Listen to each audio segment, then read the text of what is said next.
Welcome back, everyone, to 1 Minute Recess, where we break down WTF is going on here in Nevada and around the world. And today we're taking it international. So, Maria, tell us where you are. Hi, everyone. I am here in Buenos Aires, Argentina, all the way 4 hours time zone away from our usual listeners in Las Vegas, Nevada, in that area. Well, so I am right here in Las Vegas, sadly. So just to start off, we are filming this on Memorial Day. It'll be airing later in the week. So just wanted to honor and remember all of the fallen who made the ultimate sacrifice for our country, honor their family, their friends, and just say thank you for your sacrifice for our freedom and for the rights that we have still. So thank you. We honor you. We salute you. And we are aware of why we have this day off. So we just wanted to say that at the top of the show. All right, Maria, because you're in another time zone or 5, let's get right into it. Give us the rundown. What are the peoples saying on the internets today? There's a few opinions. Last week we talked about, and the last couple of weeks on almost every episode, because the economy is terrible, we've talked about healthcare in a few episodes, especially in Nevada, how we're last, how everything is getting worse, and how it's only going to get worse because of the big, beautiful bill. Well, there's a few opinions and comments on that.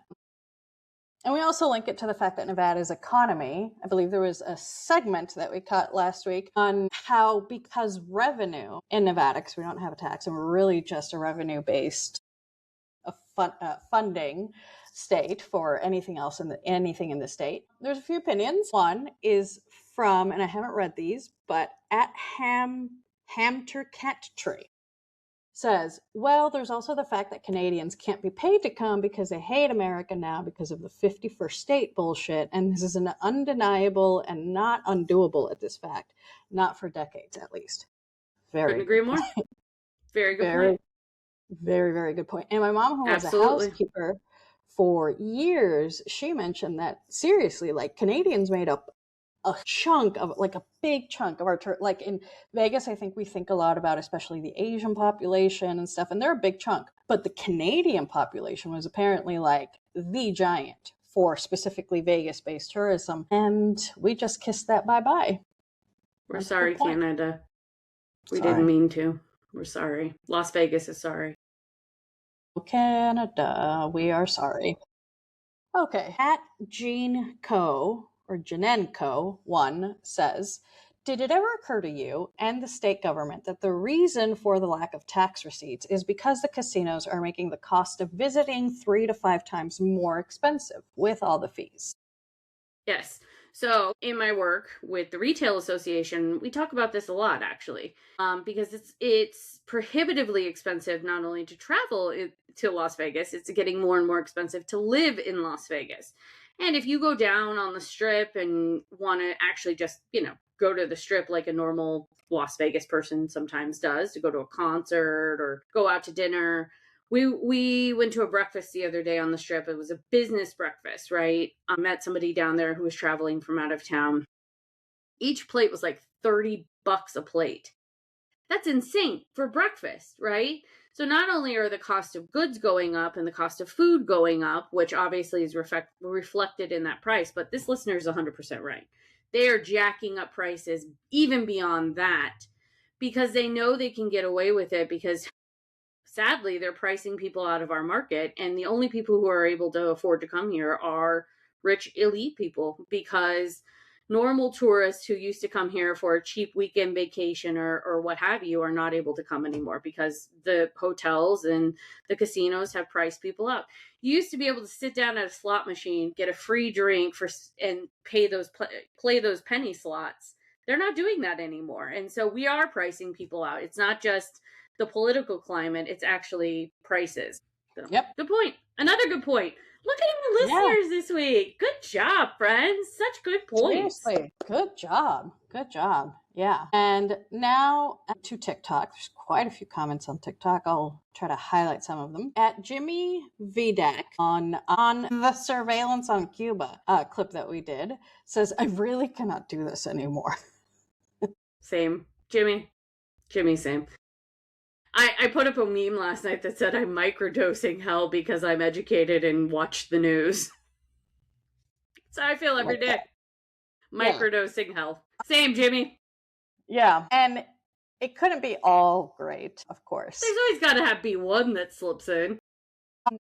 And this one I have strong opinions on, especially now because I'm in Latin America. At Phil Dups says on that same video, there were intelligence reports that Cuba just received 300 military drones. Yes, Okay. that is what the US news says. And that is what the Trump administration says. Few things. Number one, here in Latin America, completely different news. I mean, there's the news that this is what the US says, but you shouldn't take everything that the government says, especially any government, by the way, Democrat, Republican, whatever, when there's talk about like going into a country to do something, you kind of need to get any news from the government about that country with a tiny grain of salt. Because what the US is doing now is trying to build a case to invade Cuba. Just like what they've been doing with Iran, just like Bush did with Iraq Venezuela. and Venezuela and all of them. And so 300 military drones? Maybe. Also, let's say it's true. They're a sovereign government. They are a country that is allowed to have their own military equipment, and they get to prepare for an invasion. Because guess what? We've been They get trained to as nice defend leaders. themselves. Yeah. They get to Weird. defend themselves.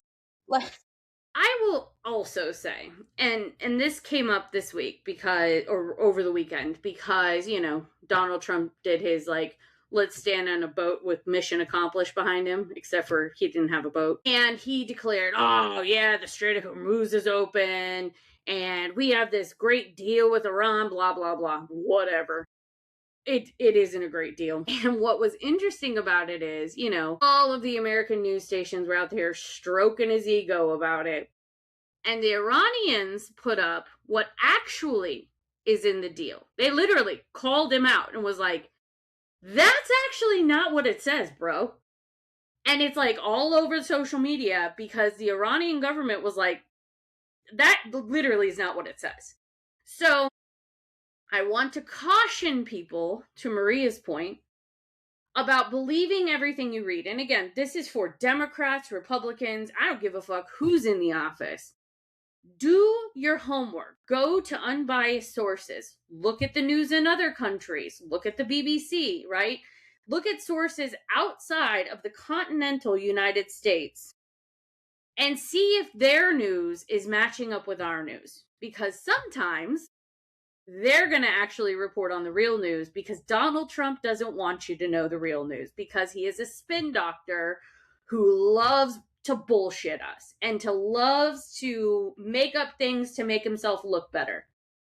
So I caution you, in any of these cases, and you saw it with Venezuela, like Maria said, you saw it in Iran, you're about to see it in Cuba, do your own research and do your own homework because it's probably not all true. And along those lines, Mr. Fantastic Fox, I won't read your whole thing, but it seems like there were lots of people that checked you. But you said, do you mean Cuba, which is actively attempting to ally with the enemies of the United States? Here we go. Is this the Red Scare again all over? Is this McCarthyism all over?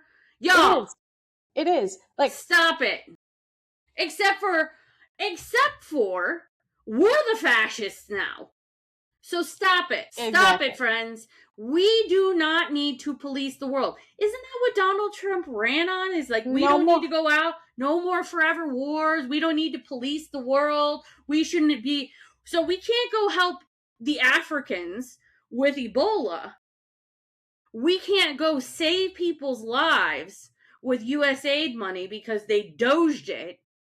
But we're over here invading sovereign countries. Spare me. Exactly. So had to only highlight the top line of that, but also thank want to hang on one second before we go to the next, because this actually really chaps my fucking ass even more thinking about we're filming this on Memorial Day. We are sending our service members into harm's way, potentially killing some of them, which we've seen in Iran, we've saw in other places, all because of Donald Trump's fucking ego. This is what this is about, friends. This is not about good foreign policy. This is not about anything other than he wants to control the Western Hemisphere and be seen as the next Napoleon or whatever dictator he's fancying today, Putin, whatever. This is putting our service members in harm's way, all because of his bullshit. So, when you sit here and you're thanking our service members and you're thanking them for the job that they do, because listen, I never joined the military. I give them all the credit in the world for being brave and doing that. Thank them for their service. But at the same time, it is our government's responsibility not to put them in harm's way. And that is exactly what Donald Trump and his administration is doing. And I'm so sick of it. Exactly. And he's also bone spurs. Didn't go when he could have gone to be the Absolutely. macho man. And put your money where your mouth is, you big bitch. Exactly. Ugh. But what I was going to say is, but thank you to Super Top Dog for, one, asking you, Mr. Fantastic Fox, for your sources on the smuggling of the missiles. Good job. And trying to look for sources and telling you couldn't find any, not credible ones. And then also reminding you that the Cuban Missile Crisis and Bay of Pigs was not that long ago, actually. Correct. My parents were alive. Yeah, exactly. And also a good point that Super Top Dog says, and I love the comments. You actually have a lot of content in your comments, Super Top Dog. You mentioned, not to mention the US, and this is important, has pushed Cuba further and further into Russia's hands and others' hands for over 7 decades. And this is the point. When we police the world, because reminder, not everybody governs like we do, not everybody has the culture that we do. Even in Canada technically belongs to England, though they pay rent to the Native Americans, but they have a very different system of government. We end up polarizing the world even more. Like, we think we're doing a good job, but we're not. We actually end up polarizing people into another side. Why? Because we do harm. And so, yeah, we have pushed Cuba further and further. It's like, what's the mob rule? Keep your friends close, your enemies closer. Your enemies closer. Yep. And the other one, the enemy of my enemy is my friend. And that's totally the stance that many countries take, especially when it comes to China and Cuba. You're the enemy of the United States, you're my friend. Because you'll help me. To balance everything out, here's a good one, also on healthcare. Considering from @napping3rd, love the name, napping. Considering that Medicaid is specifically for poor people, but now the system is so fucked right now that the entire system depends on Medicaid. Yeah. Very true. Absolutely. Very. Gosh, some great comments this week. Woo, I know. It's refreshing. It's awesome. I know. Someone also commented on that @Paul John NV.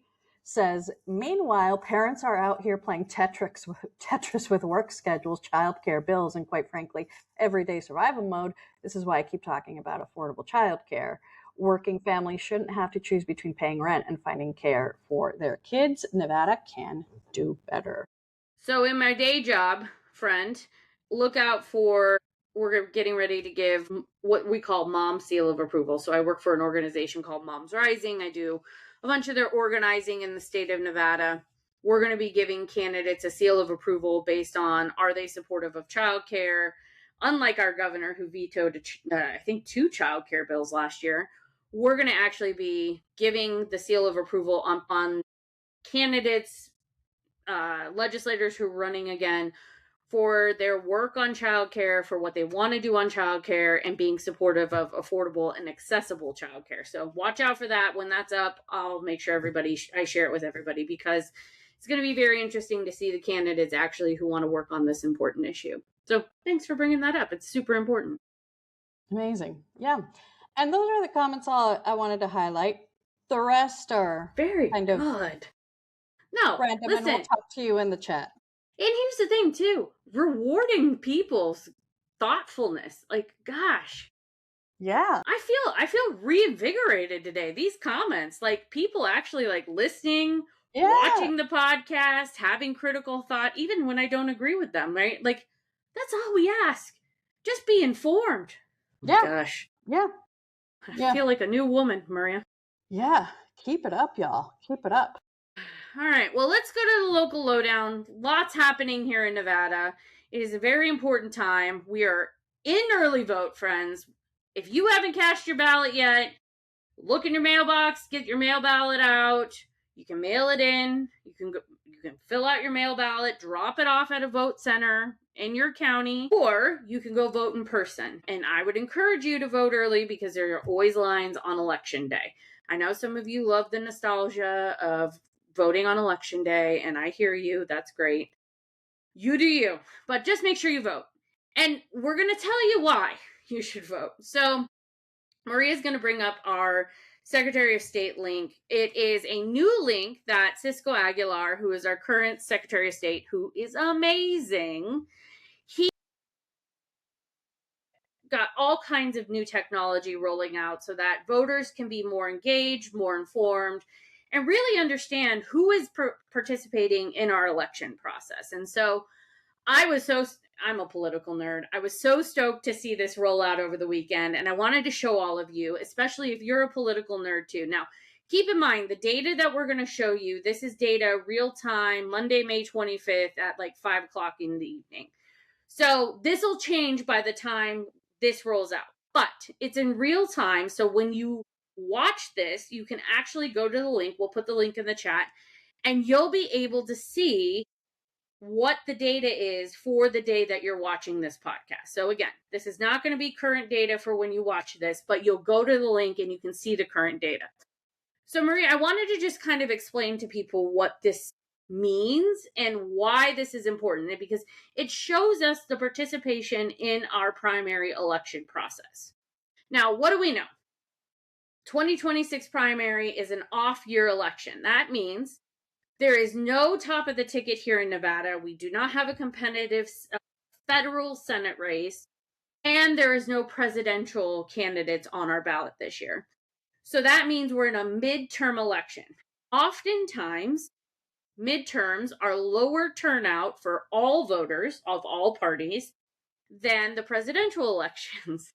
But oftentimes, especially in states like Nevada, when all of our constitutional officers are up, that's like governor, lieutenant governor, all of that, our midterm elections are sometimes even more important than presidential elections because these down ballot races, school board races, county commission races, city council races, all the way up to, your congressional members, those are the people who are really impacting your lives and actually having a hand in the schools that your children go to, or the roads that you drive on, or the local ordinances that govern your lives. And so it's actually more important that you turn out in these races, in my humble opinion, even more important than the presidential election.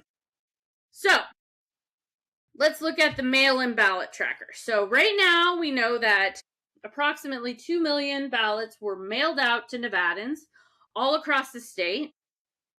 Only 41,000 as of Monday, May 25th, have been returned. That's 2% of the electorate. That makes me want to die. Accepted is 37. Now let's talk about return versus accepted. So they may not have been processed yet, or there was something wrong with the front of your envelope. So this is what's called a curing process. So if there's something wrong, your signature doesn't match, you forgot to sign it, whatever it is, that means that the election department in your county will call you, contact you, and give you an opportunity to come in and what's called cure your ballot. So making sure that your ballot will actually count and you can go in and match your identity to who you say you are. So you got to, go in, re-sign, they'll match your driver's license up to everything. So there is a process in place. So if you get contacted by the election department that you need to come in and cure your ballot, you need to do it quickly so that your ballot counts. And then Needs cure. You can see there's currently 855 of those people. Again, so if there's ballots returned and then ballots accepted, there's a discrepancy there. That means that they're probably in the process of processing them. So that accepted number will go up as those process. And then outstanding,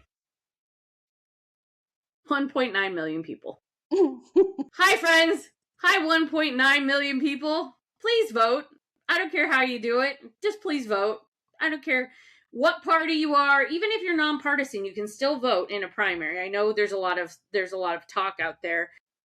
You can't vote for the Dem races or the Republican races, but there are plenty of nonpartisan races on the ballot, like judges, that are super important. Judges arguably are some of the most important people we elect. We probably shouldn't elect them in Nevada, but here we are.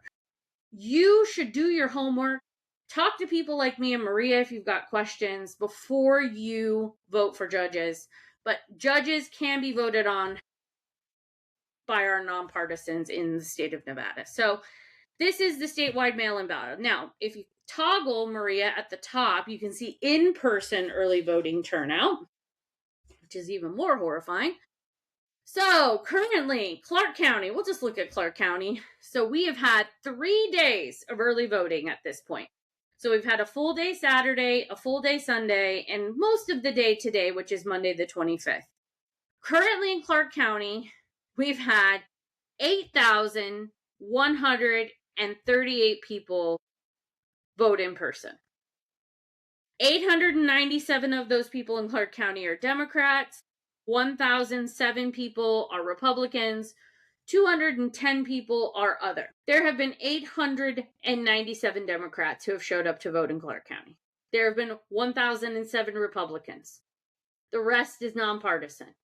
You guys, it's been 3 days. So please go vote. Please go vote. And Annette, honestly, at this point, I don't even care who you're voting for. Just go vote, please. I'm begging you, please. And Annette, I have a question for people that maybe aren't used to reading spreadsheets like at all, ever. And they might look at this and go, wait, Annette, you just said 8,138, but this total says 2,114. What does that mean? Well, go ahead and explain it, because I'm not sure. No. So what that I don't know. Now, what that means is that this is all the days that we have been open. Yes. Okay. I'm seeing it now. Okay, so go to the next one. Yeah, I'm like, I don't know, Maria. I haven't had enough coffee today. It's a Monday. That's what it is. So that's each day. So today, even I sometimes. See, that's why it was a good question. I'm glad you asked the question, because even I'm like, I don't know. And I will admit when I don't know something. Yes, so that is for today. So today, 2,100 people have showed up. Let's go to Sunday and see how many people showed up on Sunday. 2,100 showed up on Sunday. Let's go to Saturday. More people showed up on Saturday. It's pretty typical, actually. So Democrats, 1,500, Republicans, 1,900, other 300. So in total, 8,000 people from the past 3 days have showed up. Which is abysmal. Yeah. It doesn't change the fact that it's abysmal, even if Annette can't read. Yeah. Statewide, in person. Oh my God. 11,000 people have showed up in 3 days to vote. 11,000 people statewide. So putting that together, so you've got 41,000 mail-in ballots returned, right? A little over 41,000. Plus 11,000. So what, you've had 43,000 show up in 3 days? That barely fits a stadium. Boy. But it's so embarrassing. And what's crazy though is how many people that don't vote do go on social media and then make very strong political opinions one way or another, but they don't participate in the process. And there's many ways, many barriers to vote across the country. 100%. But I will say, please go on this website, because and your county's website and whatever, the state of Nevada has made it incredibly flexible to vote, no matter And who you are, where you live. this spreadsheet is a game changer. I mean, I saw this the other day, and for people like you and I who track this every day, this just made, because we used to have to do this math by hand, or like we'd have to wait for the counties to like put out their stuff. The fact that this is in real time and that you can see really what's going on with our electorate, I mean, this is really good stuff. And this is the kind of transparency that you should expect from your Secretary of State. Like, this is fantastic. So for all of those who are like, I don't understand why we have such a good voting system or why things are so great here, it's this kind of stuff. It's this kind of transparency that we should want from our Secretary of State, regardless of party. Yep. And it's just become better and better and better over the years. So shout out to Barbara Sagaski, who really got us going kind of on mail-in and all that. And shout out to Cisco Aguilar, who's really kept it going and improved things like this. So that is a bipartisan statement. It really is. It really is, because they've both done a fantastic job at not only like when the times were right in the legislature, help advance and advocate for laws that would help us get to this transparency, but actually implemented and actually protected it. So very consistent through all of our secretaries. So good job. Great job, Nevada. I was so excited when I saw this. Yeah, it's awesome. It's awesome. Right. I love it.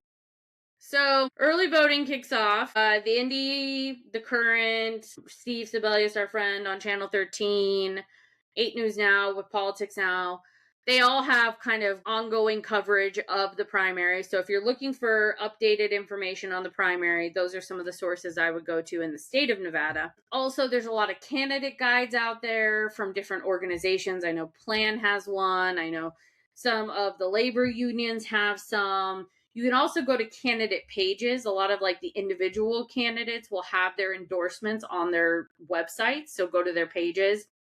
Highly encourage you, go to a candidate's website before you take a vote. But also, especially for our like down ballot races, like the legislative races, the school board races, message those candidates on social media, message them on their website, go to a canvas. You know, one of my candidates is having a pizza party this week for her constituents. Go and meet the candidates, right? Like, you live in Nevada. You have this unique opportunity to like actually meet the people running for office. I highly encourage you. Go out and meet them. Talk to them. Have a conversation with them. See if they're an idiot. Please. Please do your homework. If you have questions, ask us. There are no dumb questions on candidates. Yeah. Absolutely. It's one of the good things that we have in our state is the access to candidates and the flexibility to vote and to meet them and see them and actually get to ask them questions.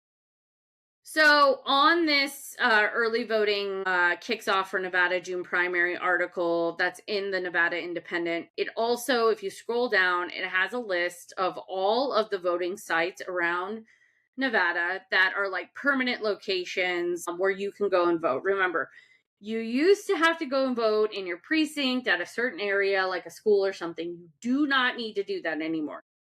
As long as you're registered to vote, you can still do same-day voter registration in the state of Nevada. You just need to bring an ID, proof of your information, because you do need that to register. You don't need that to vote. And you can do same-day voter registration at any of these sites, or you can still do it online. And then you can go to any of these voting locations around your county. You have to stay in your county, though. And you can go vote. So there's a whole list. It's interactive. You can also go to your county's website. They'll have the elections department has all this stuff up. So go online, go on social media. There's all kinds of good information. But we'll put this in the chat, the early voting article from the Nevada Independent, and you can read more about early voting, which happens the next 2 weeks through June 5th, and then see where you can vote. Early voting ends on June 5th. Then they take a couple days off so that the election department can make sure everything is ready to go for election day. Everything is organized, mail-in ballots have been processed, all of that good stuff. And then on election day, you can vote on election day itself. And then everything is not tabulated, meaning the counts do not happen until election day. So everything's, once the polls close on election day, everything's kind of counted up. And then those results come in after the polls close across Nevada. So please, it's going to be a low turnout primary. I need you to go vote, friends. I'm begging you. Please go vote. Plan ahead. If you got to travel like Maria is, that's why we have mail-in voting. Mail-in voting is still safe and legal here in Nevada. Do it. Mailed in my ballot before I left. Because you didn't want to take any chances. Exactly. Dunzo. Yeah. I'm going to fill out my ballot and I'm going to drop it off at my polling location right across the street. Because I feel like I should use the mail-in ballot process since you and I worked so hard to get it. Exactly. And my mom, who has terrible sciatica and can barely walk some days, also filled in hers and put it in the mail. Done. She doesn't have to worry about driving herself even to somewhere nearby because who knows? Yeah. Great. See? We use mail-in balloting. We trust the system. Please vote. Please go vote. Go vote. Please go vote. Yeah, I mean, my whole life basically has been sucked into the election. That's all I'm watching at this point. It's that website. Literally, just this website, the Nevada voter guides, candidate filing, just that's what my whole life is right now around Nevada. So the next couple of weeks, we're going to hear us talk a lot about this because we need people to go vote. And again, put your questions in the chat, send us an email, send me a personal message, whatever you need to do. If you have questions on your ballot, I've been getting questions the whole time. I also know people who, like John Pirro, who's one of our dear friends. He is a public defender here in Clark County. He answers all of my questions about the judicial candidates. I know him and trust him because he serves the community. So if you've got questions on judicial candidates, because I had questions on them, let me know. But we can help you with all that stuff. Yep. All right. Oh, yeah. Hell yeah.